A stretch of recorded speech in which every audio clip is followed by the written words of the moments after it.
Okay. Hi, I'm Peter Rose, founder of Longwood Currency Trading. How I maximize my Forex profits. It's simple. I minimize my losses. Now that's really stupid for a video, but you should pay attention to this because 90% of the traders in Forex lose 90% of their money very quickly. That was a statistic put out by a white paper by a major Forex broker many years ago, analyzing 43 million of their client transactions, and that's a statistic that's still valid today, unfortunately. Well, why do you lose money? Is because you're not taking a stop, you don't know how to set a stop, your stop's too far away, you don't get enough money out of your winners to cancel out the losses that you're having. Those are all ways that I think a lot of traders are failing.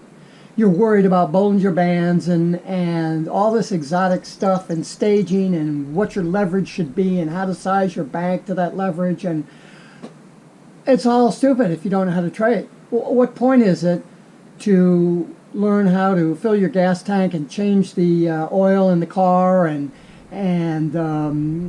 buff out the leather seats of the car and adjust the brakes and all that other kind of stuff if you're not going to drive the car?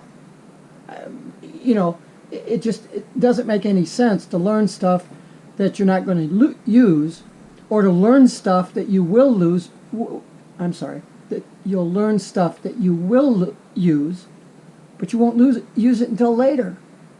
Later meaning 3 months from when you actually figure out how to trade to maybe 2 years after you get going.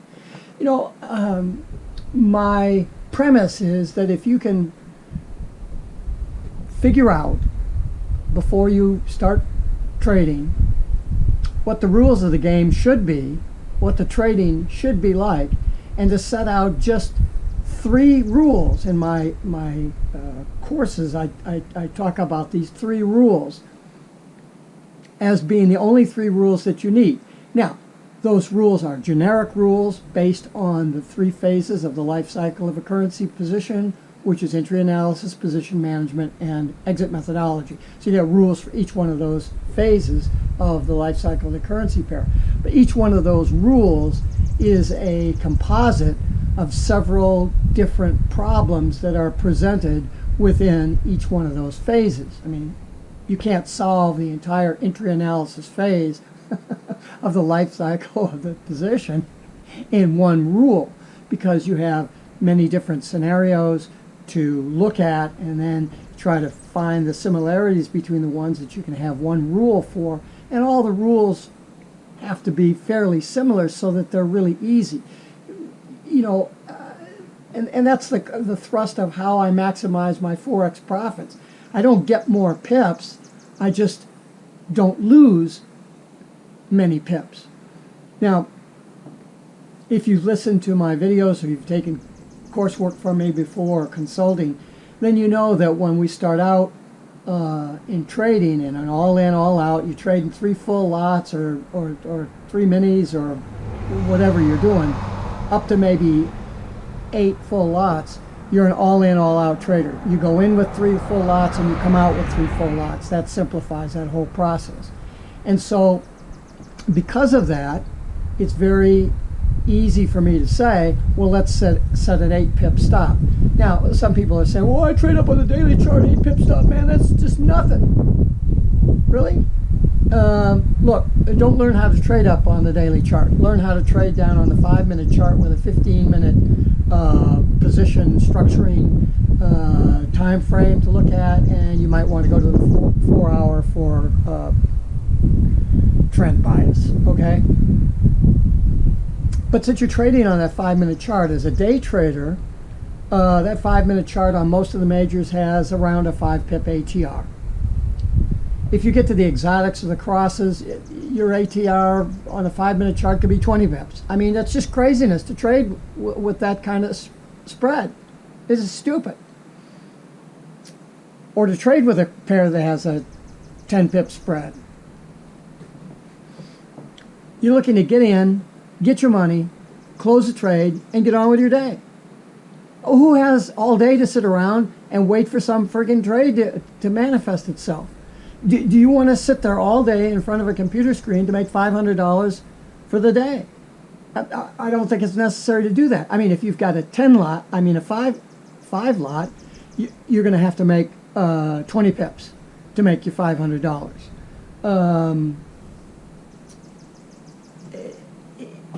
It just doesn't seem reasonable to me to need to have anything more than an 8 pip stop if you're all in, all out. Why don't you want to know right away if you're wrong? The example I gave in a couple of videos ago, if you're on a bus, when you want to know right away that it was the wrong bus, it was going in the wrong direction, when you want to know that and then get off the bus as soon as you could, how far along do you want to go? Oh, geez, I'm going the wrong way. Well, this is pretty. Let's see what this looks like. Now, that isn't what you get on the bus for. And that's not why you enter a trade, to see how far it's going to go against you. If it goes against you, you were wrong. The discrepancy here is interpreting, well, how far will you let price go against you before you're wrong? An integral part of determining this with confidence is your win-to-loss ratio. If you're a 50-50 jump ball player, then you're going to have to really scramble to make any money. Now you're looking for edge instead of probability. And so you see some traders say, oh, I work on a 51.5, I'm on a 1.5% edge. That's hard to get, and it's hard to grind that out. If you're going to throw pass line craps, the casino edge is only 1.34% against you, 341, I think, percent against you. And so over the long run, if you stand at the table long enough, you're going to lose 1.34% against all the money that you've bet. So if you sit there throwing $10 chips onto the craps table, and you say you throw it to 60 times an hour, 60 times $10, you bet $600. Theoretically, you're going to lose, say 2% of that, $600. You're going to lose $12. In the currency market, your win-to-loss ratio is really critical in you being able to identify a trading plan that's going to maximize your profits. It's difficult enough to judge where a valid target point is, and you trend biasing, and when you're going to get out, whether you're going to stage or not stage, or all the other stuff that you could get involved in, and to compound that with worrying about where you're going to get out.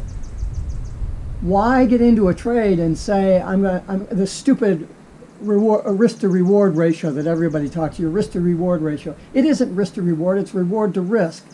Now I'm making 3 for every 1 that I lose.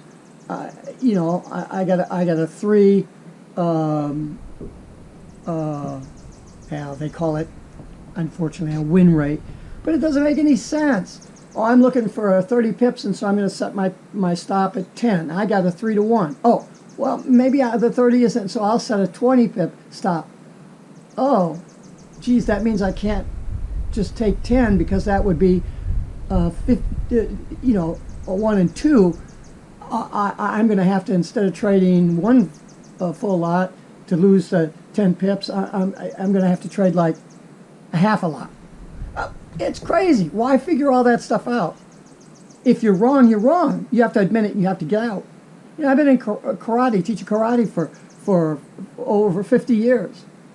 And if you find yourself in a situation where there's potential danger there, you get a bunch of drunks banging around, and the voices are beginning to escalate, and you're sitting there in the bar with your beer, what do you think is going to happen? If you continue to sit there, you're going to be in the middle of a shitstorm. So you get out. If you're in a trade and it goes badly against you, well, what's badly? If you don't have a good win-to-loss ratio and you're constantly taking 10 pip losses, even though that's only 2 more than what your 8 pip loss that I'm suggesting that you take, 2 pips over 100 trades is 200 pips. That's a lot of money. So until you get your win-to-loss ratio squared away, you better limit where you're setting your stop. Now, if you're setting it, if you're playing on your day trading, why wouldn't you set the 8 pip stop? Well, what are you going to do? Oh, well, look, I'm a day trader. I got an ATR of 100 pips, and I'm looking for 400 pip gain. And so the stupid risk to reward, it says, oh, I'll take 100 pip risk because I'm a 1 in 4 then. I'm a hero. Really? You're going to take a 100 pip loss? Do you realize that as a 60-40 trader, you have a 69% of hitting 6 losing trades in a row within about 200 trades? That's what it is. So you're risking on just a 1 lot, looking for that 400 pip return against a 100 pip loss, you're risking how many dollars on a 1 lot? 10? And you're losing those extra 2 pips? That's a lot of money. If your win rate isn't very good, your average win rate is not very good, how do you make up that loss?